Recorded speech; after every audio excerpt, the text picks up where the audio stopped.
trồng xí là cho trồng sai chúa tụi nó là chè cũng có rong dùng một cái kia nó chè sẽ hỏi nó cũng có rong qua cho dùng là đúng được kia là nó sẽ hỏi nó chè cũng có rong nữa nó một cái kia nó trồng sai chúa tôi chẳng có rong sai cũng có rong kia nhóm là có rong lúc rồi nó sẽ như vừa rong đi trà kia mình mua muốn trồng kia rong đi trà nó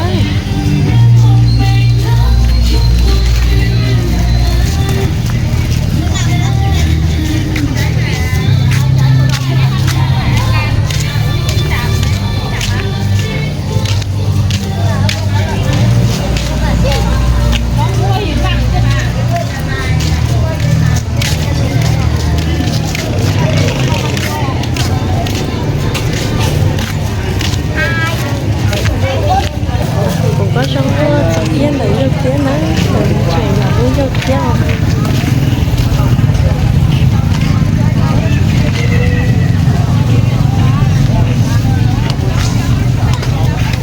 sợ nó của tôi son là nó chơi của tôi nhà thằng có sinh là tôi cả chết thế nữa đến xong cái tôi cả nay tôi cả chết thế là rồi cái tay lên xí là cái tay nhận rồi thế rồi xếp hành đi rồi chị có ly chị cũng lên cho con chồng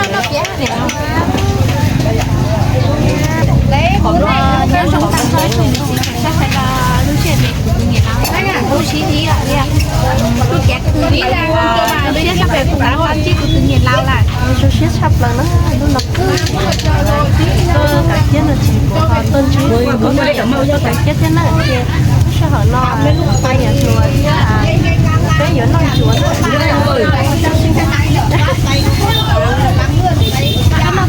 này muốn nằm là mua rồi như này có tên là cái này giờ là mua cái này bao nhiêu ấy cái điều ai đi thì nó mua để được cái này thôi nào là để cái hộp nó mà tay ao gì bánh đi chú ơi anh mà vuốt anh này thế này anh đây cũng tên anh có bên ngoài nó chờ cái nhớ là chị có hai người bánh bao ơi không ơi nhìn nghe nhầm là 30.000 một hộp lại một hộp cá sẽ mới mi nè nó là bảo cá đó là tao nó là cái nào vậy có chứ rồi cái đấy 10.000 này nè phải đi bên của có nha bên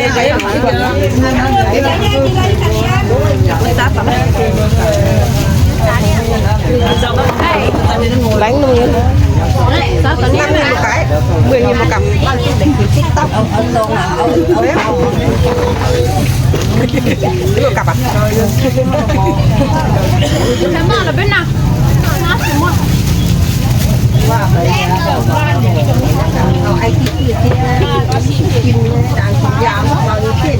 không hổ mà cơ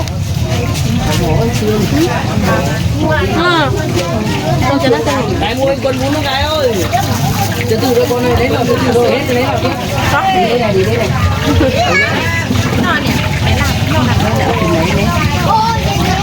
bánh đi bà ơi rồi bánh nghe bà ơi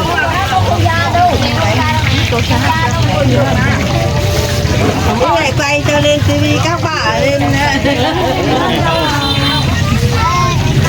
nhớ trong đó nhớ trong căn nhà cho chị làm cách là nó cha của chị nấu chi tiết là cái rồi cũng là mình đặt từ nó dễ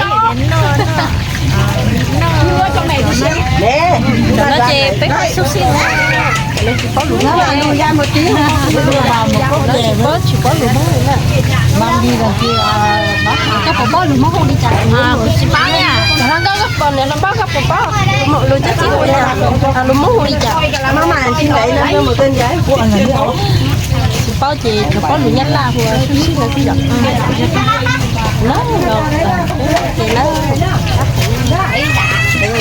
thì nó làm gì thì nó lăn đùng ra đây còn không qua chỉ kêu luôn mày cũng thế nấu ghê thế nào nó đánh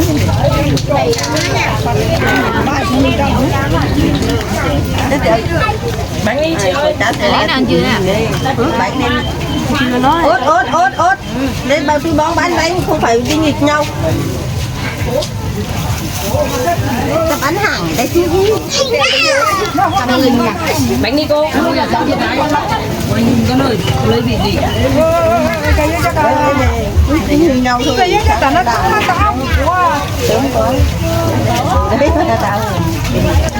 gọi đó là nó chế cho là nó chế là còn đấy cô chị đây nè chị đây nè chế ít là nó cũng tập đấy Bánh đi chị ơi.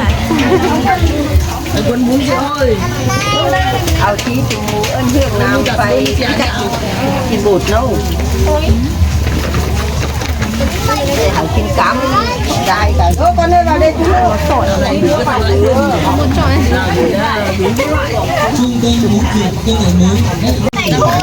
nó chịt các cái này nhá khuyên đấy rồi nó cho nó Được cái bóng bay xong rồi, con đấy rồi. đấy là cả sẽ no rồi nó tự oan chúa chẳng đấy nó có ít cho chúa nó bánh nó chết tới đấy nhở Môi bánh đi cô ạ. đấy nhá nó chị ôn chúa lúc tết chờ nó giỏi thì ôn chúa chị là mua cho ít nhiệt cho lần đầu đi nó đấy chị thanh thảo từ luôn tán tá đi nó chị xé là nó tán tá đã đa luôn họ dùng quá họ cho tàu luôn nó nát cho tàu luôn tò nữa thì Đây bác cho đây. không mất tròn giảm nó nát bố lên cho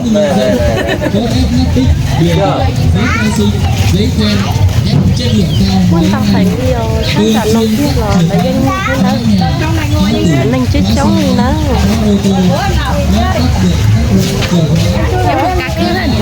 chị lúc xưa họ nó phải một cái chết rồi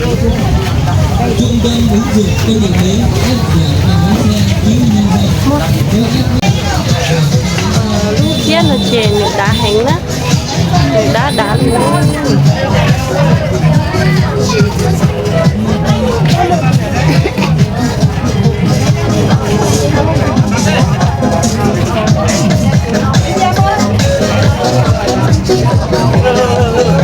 bên kia là nó cứ mới nó thì mới cũng có dùng cho tỏ luôn mua nó nhập xe họ mà ngàn cho nó nhỏ kia để nó quay đâu nhớ muốn được nó chuẩn bị có thể mất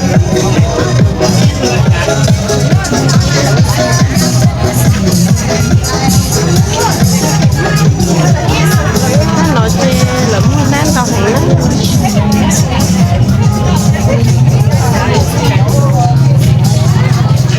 đây nó để tao xem cái đèn tao lấy nào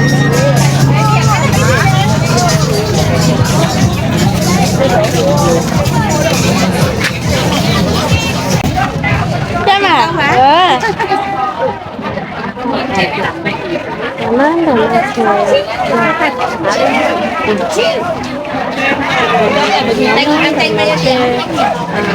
phát trâu mùng gai đấy rồi phát trâu mùng gai đấy chỉ là mua lần đầu phải đi và kia là nó cho tao nó chỉ là những đang trâu nó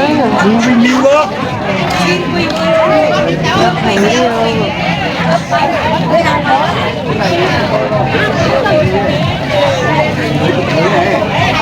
cái cắt này lấy cục dưới này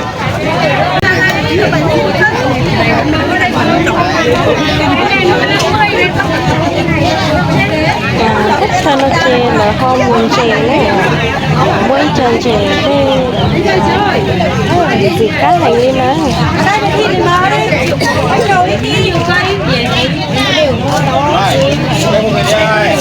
Mẹ ơi, quay bên đây này. Bây giờ chỉ cần nhìn thấy cái này về cắt hết cực trình luôn.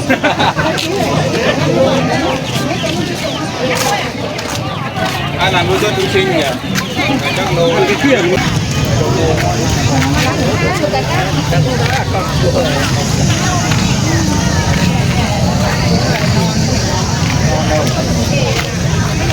Cái gì? Không cần đó.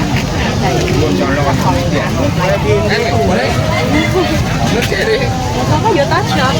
Giờ tới nó cho cũng muốn thọ cũng nhẹ đi nhẹ Của chị thì nói chị của tôi thôi chị. Còn cho chế nó dọ chị lấy vậy dọ của vô chị giờ to ý luôn ý chị chế chị khẩu nữa nhé. Ố để nó lỡ không có nhiều không vậy? lấy lên rồi nào.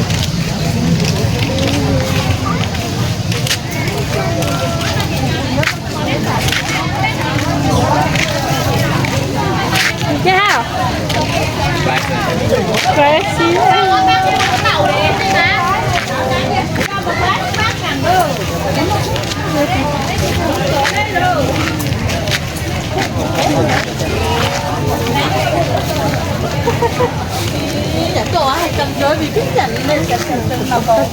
Mới cho to với con để to rồi.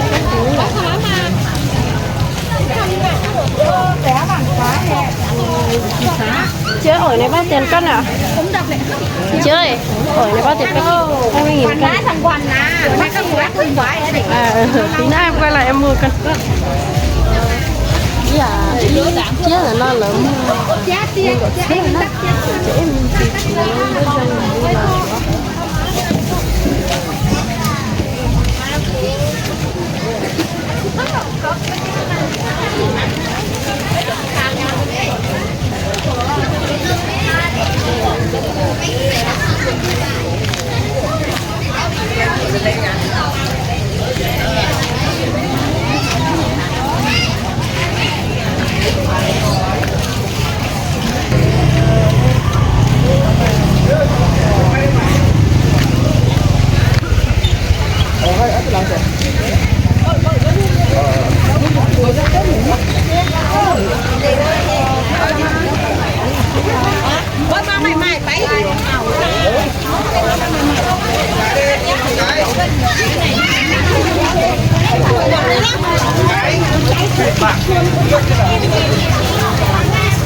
Chị lúc sau khi có dâu kia trong lúc sau hạ lên chị tư giờ cả số đấy là có dâu vừa vừa đó của số đấy.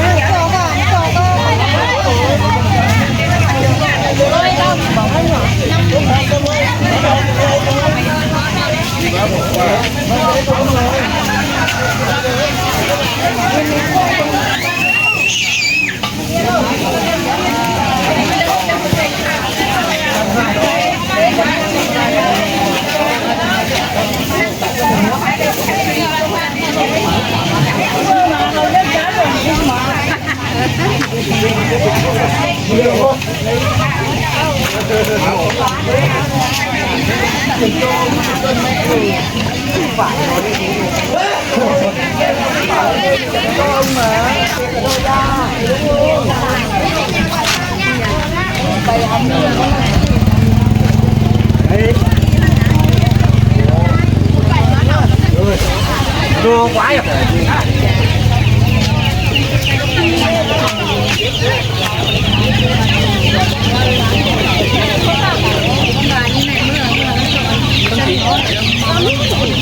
Đẹp này mà. hả? Muốn cà phê này. Muốn cà phê à? Nhân dạng muốn có được cà phê với phải chứ đấy, để nó không được nên là đâu.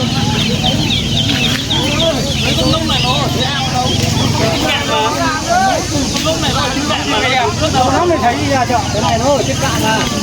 Cái đi làm ở công ty bây giờ về à. Cà phê thì được Tết rồi.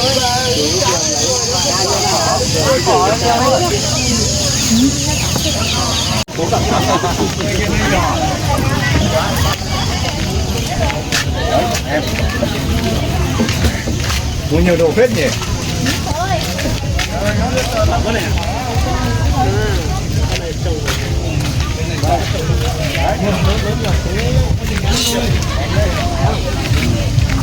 Đấy,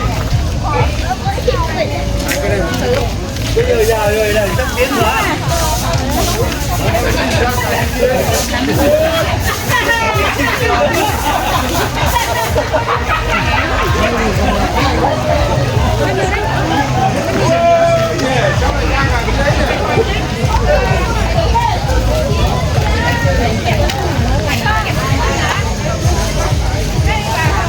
Nó sẽ có mía. Mấy ngày đó. Thế này. Đến mấy tuổi em? Chùa. Ôi thôi.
Biết rồi, trước kia thì bạn với bà bắn